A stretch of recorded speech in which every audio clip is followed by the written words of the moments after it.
bypass, you hear that everything is like disappears. And you wonder like, how could I work with this?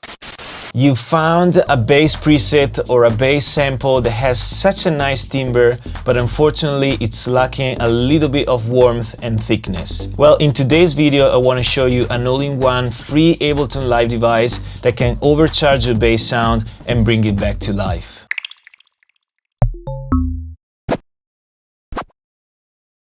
Hey guys, how's it going? Welcome to the channel. My name is Francesco. I make music as Distilled Noise, and on this channel we talk about music production. Are you here for the first time? Are you interested in these topics? Well, consider subscribing to the channel. Today I'm talking about a free Ableton Effect Rack called SubbControl, which lately I'm using on my bass line when I feel they're lacking a little bit of thickness, a little bit of warmth, a little bit of low-end energy. But what is SubbControl? Well, I think the best thing is to let its creator Per Hammar talk about it. One tool that I've been using when I'm doing the mix downs for my clients here is this tool. I named it SubbControl. Yeah, it's basically a filter and a distortion and a filter again. What it does basically is that you put it on the bass line or something that you want bassy. It could also be like a percussion or some other things that you just, you feel that there's lacking a little bit of this low warmth. Or you don't think it's lacking any low warmth and you try it anyway, and then you find out it's like, oh look, there's something happened here. Yeah, like just to experiment basically. If you are a minimal head like me, Per Hammar needs no introduction, but for those who don't know, he's a Swedish DJ, producer, sound engineer who has been contributing to the producers community with many free Ableton Effect Racks that you can find over at his website euromix.net. He's also a mixing and mastering engineer, so if you need those type of services, you can also have a look at his website. So let's see how SubbControl sounds on one of Per Hammar's tracks.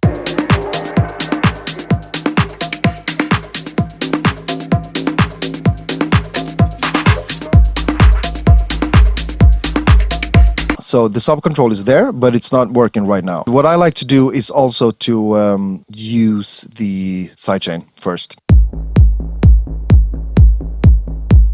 So sidechain, I want up a little bit, and then we just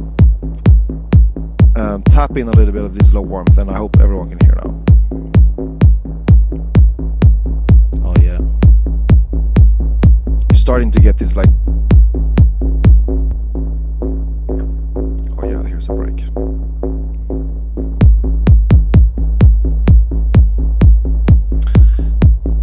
And I'm gonna bypass. You hear that everything is like disappears. And you wonder like, how could I work with this before? So let's have a look at how SubbControl presents itself. So first of all, we can see there is a macro section with the controls we need to set SubbControl as we want. Then we can see there are 4 chains the effect rack is made of. Let's have a look at first at the low chain. We can see, if we open it up, that this is made of 3 devices. A filter, a saturator, and then a filter again. So you kind of distort the low pass signal, and then the kind of like by sounds you get from that, you filter that down as well. Then we also see there is a compressor. This is set for sidechain to the kick. Then if we move to the high chain, we can see there is another filter which filters out the low frequencies so that the saturator that we have after is going to affect only the higher frequencies. So it's easy to understand that we have 2 different controls on low frequencies and on high frequencies, and we can decide if we want to saturate one, the other, or both, and in which amount we want. We won't get into the phase inversion chains. These are more technical, and these are made to avoid phase problems due to the filtering. Some of you might say, well, if I need just sub frequencies, I can push the EQ on those frequencies. Well, as Per Hammar says, this is not the same thing, because when you use saturation, you are also adding harmonics to the sound, so you're adding frequencies that before weren't existing. So it's a little bit different. There is a difference in between like popping up the low with an EQ and using the SubbControl, because you just go deeper. Now let's see an example where I use SubbControl. This is actually not a track of mine. It's a track from one of my students, Mattia, aka Arke. He's a very good producer, and in this track we had a bass line that just needed a little bit of, you know, energy more. And with Subcontrol, we could do that. This is the drop.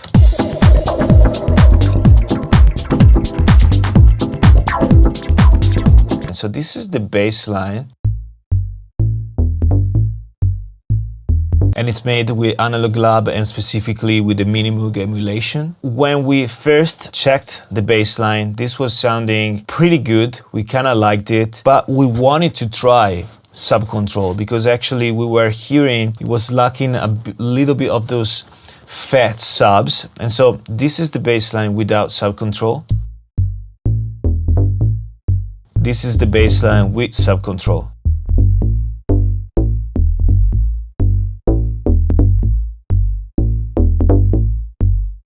Which is much aggressive. So we can also see that when we don't have Subcontrol, you can see this low end part is set around here.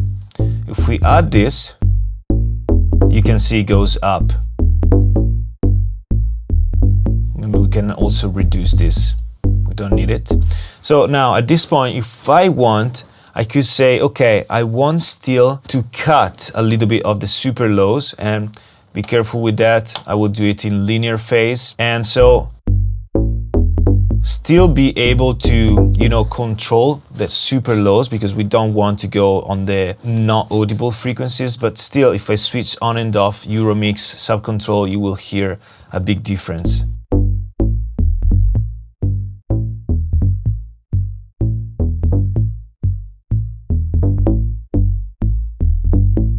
So moving from here,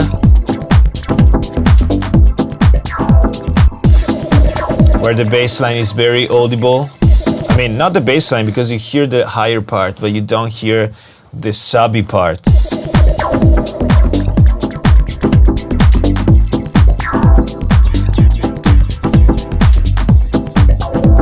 To this situation where I can actually hear the low end. The second parameter, as I said, is the high crunch. We also added a little bit of this, and let's check just with the bass. So if we exaggerate, you can hear it adds a lot of this area.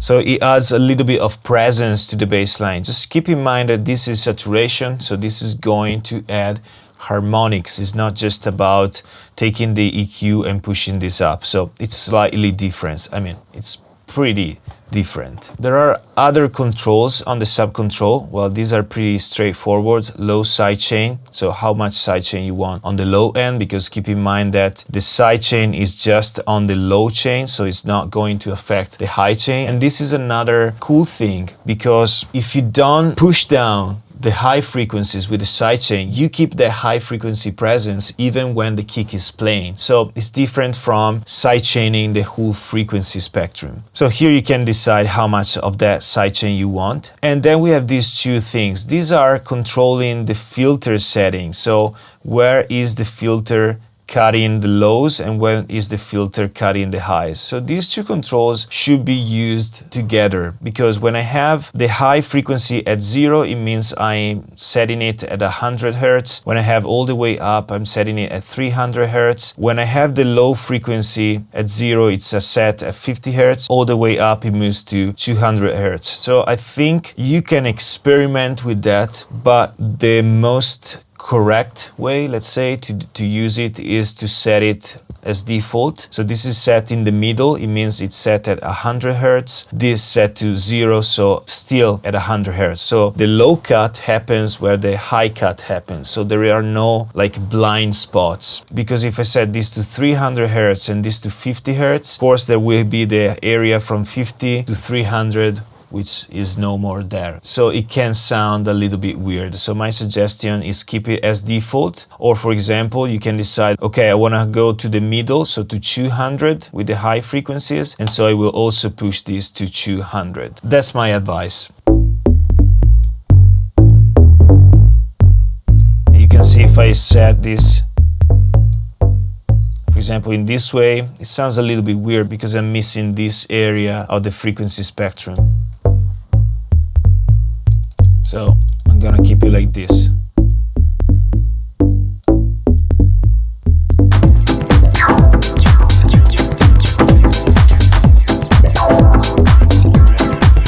Very nice. Now, as I said earlier, you can see that if I move from this level of low warmth to this,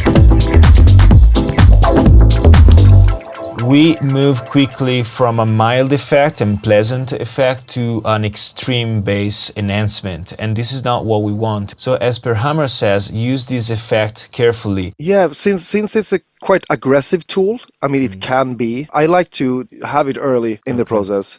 So let's say that you record a synth or a bass line or a percussion or something. Put it on there quite early just to see what it does. Again, like if you're using this frequency analyzer, keep an eye there so you see that you're not completely derailing, because bass is always fun. We all love the bass, and by adding a lot of subcontrol, you could be a little bit blind and you're just sitting there with all of the bass, and then when you're gonna play it out, there's nothing else but bass. I like to keep it early, because if you're using it later, you tend to be maybe happy with the track already, and then you don't really like need it. Then it's more a case of when you just go in and add a little bit of EQ or something. But most of the time when I'm mixing for my clients, this is the first thing I throw on the bass line to see, does it sound good? Is it needed or is it not needed? Is there enough bass? Then I go with an EQ. Hi guys, so I hope you find some new ideas to work on your bass sound and to try to make it more alive. If you want to download for free this Ableton Effect Rack, you can find the link in the description. Have a look